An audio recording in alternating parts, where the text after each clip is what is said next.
Well, we are back to that time of the month, ladies and gentlemen, and that is Player of the Month, and it's dropping tomorrow on a Tuesday. Who the hell saw that one coming? Not I tell you, but we're going to talk about who could be that big lightning card, and as always, these predictions are usually going to be wrong. Why? Because that's just how the world works, is that streamers like me can never be factually correct in this F. So we're gonna jump into it. I'm gonna show you some of the cards that I think it'll be start, of course, with some cards that can and not be, and some fun picks along the way. So let me know who you think's gonna be the big lightning card tomorrow, because I'm sure it'll be beefy.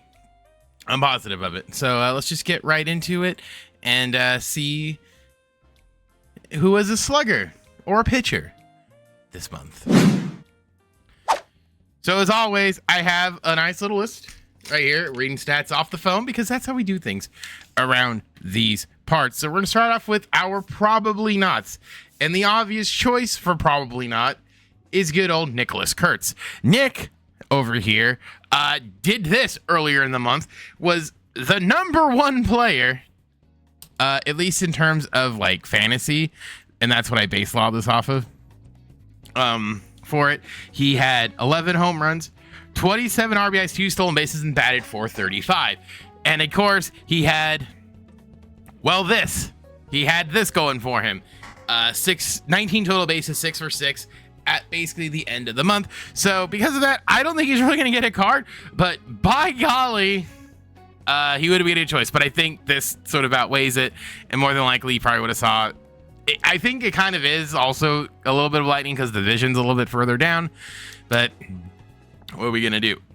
Also in this category, unfortunately, is probably J-Ram. And the only reason I say not is because he got a 99 with the All-Star stuff. But J-Ram this month had 9 home runs, 21 RBIs, 11 stolen bases, and batted .312. In terms of like home run leaders, by the way, we'll get to who else it was. But I think there's one guy who I'm thinking about now that wasn't necessarily up there that could sneak in here. But in terms of home run leaders, he was right with them, with guys who could have had it. But he was just a good hitter. But like I said, he got a 99 already. I don't have it. I think it was a fairly good 99 too, if I recall. Let's see here. Was it? It was All-Star. His 99 was pretty good. It kind of reflect if they gave him a little bit more power, but because it's less than a month old, I don't see him doing it.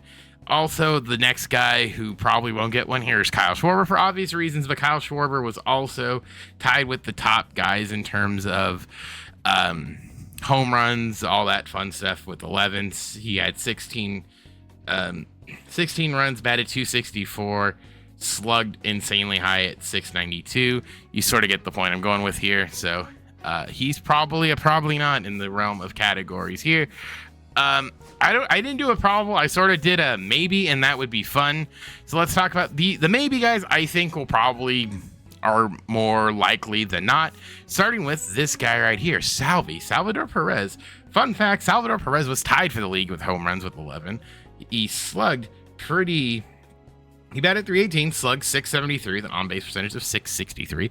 This is his best card so far in the game. It's 94. I paralleled him twice. I love Salvi cards. I would love to see Salvi get a good card earlier on than now, and he could get one. He definitely hit pretty well. He's a fun swing to have every so often. I think he'd definitely get one. I'm putting this guy in the maybe because I think he too got an all-star card, and that is good old Kyle Stowers, who has come alive recently here. Kyle for the month was also up there with home runs, with tied for the league. Had 9 home runs, 22 RBIs, batted .333, slugged 7-16 along the way here. I said I think he had a card. Did he get an all-star card? He did. He got a 96. So maybe a little bit more power versus left. This card's pretty good, I would say anyway. He definitely could get a little bit of an upgrade. I think it would be pretty fun because he got a player of the month card already, but it was way early in the year. I think it was March, right? March or April. So he's definitely in line to sort of kind of progressively upgrade this, and he only got a 96. So, but I do know he's probably going to get the finest card. So who really knows? But he would be a fun one, in my opinion. Just saying. Now, the best pitcher This name might shock you. I didn't put him up there because I forgot. It didn't really cross my mind, but looking at it, I definitely should have. It should have crossed my mind. And that is, where are you? He's probably way down here. Trevor Rogers had a pretty good month, hilariously enough. He had 3 wins in 34 innings pitched to a 1.05 ERA, 5 quality starts, whip under 1, allowed 1 home run, and got 3 wins. We talk about guys who don't have good cards. He's definitely one of the ones that could jump in there as well to kind of bolster it. If they gave him another pitch, it'd be even better. But you see his pitches right here, even as a starter, are pretty low. However, 5 quality starts at 34 innings. It's about 6 innings, 6 an outing, right? So I mean, the stamina could go up. He could have a better pitch, a better weapons bar, but I think he would get destroyed. But hey, he could. He definitely could get one as well. Sliding over to the American League West, a guy who got one a little bit earlier. I think he got a tops now or something. Nick Pivetta pitched very well. He was according to this, he was the number 2 pitcher this month. In 31 innings, he racked up 2 wins, ERA of 1.14, whip of 0.63, and 4 quality starts. So he also could get a card. He got a spotlight card earlier as well. So kind of fits the build. 5-pitch mix could be kind of interesting if he were to get one. He might get one in the program. Not entirely sure there, but another one that because we like to have fun around here, you know. Also kind of in this sort of fun pitcher mix, if you want to call it that. Let's talk about the guy who was number 3 in terms of discussing pitching. Good old Matthew Boyd. Matthew Boyd here. It was actually the number 4 guy. There's another guy ahead of him, but I just pulled him up. He had 3 wins in 32 innings, 31 strikeouts, 1.1 ERA, and a whip of 0.88. 3 wins, 32 innings, 1.1 ERA, 0.88 whip, 3 quality starts. He could sneak in there at the card as well, alongside these 2 guys here. Nick Lodolo also had this really good month. 33 innings pitched, 3 wins, 38 strikeouts, ERA of 1.89, and a whip of 0.75, and 4 quality starts. A guy who didn't get a card for his, I think, 100th win, who's been absolute dominant all year, is Nathan Eovaldi. Nathan Eovaldi here pitched 25 innings, 4 wins, 1 home run allowed, 25 strikeouts, ERA of 0.7, whip of 1.01, and 3 quality starts. He could also get it as well. He very well could. Now let's talk about some of the hitters who I think could very well get it.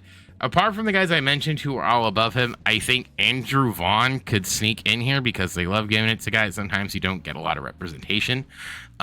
He got a prospects card not too long ago, but I think this would do him some good here.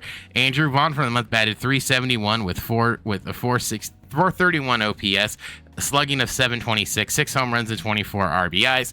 He has been noshing the ball, and he's like really the first hitter that we talked about that doesn't have a higher end card. His White Sox, for the record here, if we're sort of just talking about what he did get a diamond, I do want to acknowledge that, but I went to the Guardians, not the White Sox. His diamond card was one of the flashbacks, and it was a 90. So I would say it's very possible that they give him a higher end card. I don't necessarily he got a 97 a few years ago. I don't know if they'll jump him to that point, but I mean, they very well could in terms of that. And they like I said, they very well could. And mind you, he's in the top 10. Now, most of the guys we talked about were in the top 10, apart from Nathan Eovaldi. Some other guys that are notables here is somebody like Manny Machado. Manny Machado could get one as well. 7 home runs, batted .343, slugged .616 with an on-base percentage of .391. He doesn't have any really new cards that I could think of. I think he got an all-star card.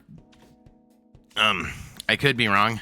And if we did, we can just stay there because another guy who got an all-star card that I want to talk about. Let's just see here. He might have. I really don't know. Let's see. Did he get one?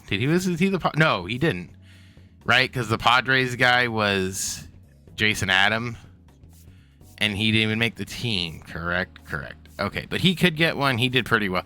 Another guy who could get one is this guy right here, Big Vlad. Vlad here had 4 home runs, batted .356, slugged on base of .463, slugged .567. So kind of on the lower end.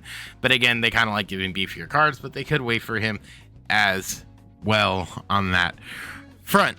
So those are some of the guys. Those are like 12 guys that I think they could get one. Also, I should note, because I kind of went around him, one guy that has pitched very well as of late that they could give a card to.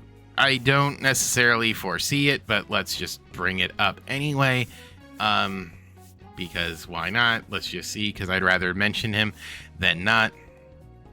And that is Yuri Perez. Yuri Perez, in 28 innings, had an ERA of 1.29, a whip of 0.75, 2 quality starts, and 3 wins. So kind of on the lower end, but he did really have a really good showing for the Marlins, who came off a sweep with the Yankees this weekend. He could kind of sneak in there as well if they wanted to go that far. There are some other names as well. Just keep on your radar. Luis Castillo, Brandon Woodruff, who got a card already. Jaron Duran is also in there. Jose Altuve. Scuball, I don't think he'll get one. Trevor Story. Cody Bellinger got a card. Kenley Jensen did really well this month. Didn't allow any runs and a whip of 0.29 and 5 saves, so he could probably get a program card. Jackson Churio could get a card as well. Bryce Harper got one. I think Randy Arozarena is a guy that could sneak in there. He had 10 home runs, batted .253, but I think they might get the power there. Kyle Ishikawa could get one. Tyler McGill could probably get one. So there's some guys further down this list I think will be in the program, but I don't think we'll get the big lightning. Heck, even some of the cards I mentioned today, right now in this video, could also be in the program. But honestly, if I had to pick one guy that I think will get it, I'm going to say I'm going to give you a pitcher and I'll give you a hitter. Pitcher-wise, I think it'll be Nathan Eovaldi. He's just done pretty strikingly well. Or if they want to go off the map and give it to someone who doesn't have one, Tyler Rogers was the best pitcher, at least in terms of stats. Or hitter-wise, I think it'll probably be Andrew Vaughn. Better card than this. They could give it a little bit more power and stuff, but I think they might. It kind of depends. We haven't had a pitcher in a while, so they could go pitcher. We'll kind of see how things go, but my guess is teams are pitcher and hitter, Andrew Vaughn, or probably the Nathan Eovaldi. But we'll kind of see how things should shape up tomorrow. So those are my picks for Tuesday's drop for Player of the Month, the Lightning card. I think it'll be kind of big. I think it'll be a very good card. It'll be a 99, so sort of think of who's worthy of that 99. Let me know down below who you think it'll be. Is it one of the guys I listed? Is it someone completely off the rocker? Is it someone that I didn't even think of who had a very good month? Let me know down below. I appreciate you guys watching this video. Leave a like, subscribe, all that fun stuff so you don't miss any more of the action. And my name is Specs. I'll see you guys tomorrow for the review of the Player of the Month for July. So until then, have yourself a great one. My name is Specs. I'll see you guys all in the next one. Bye, guys.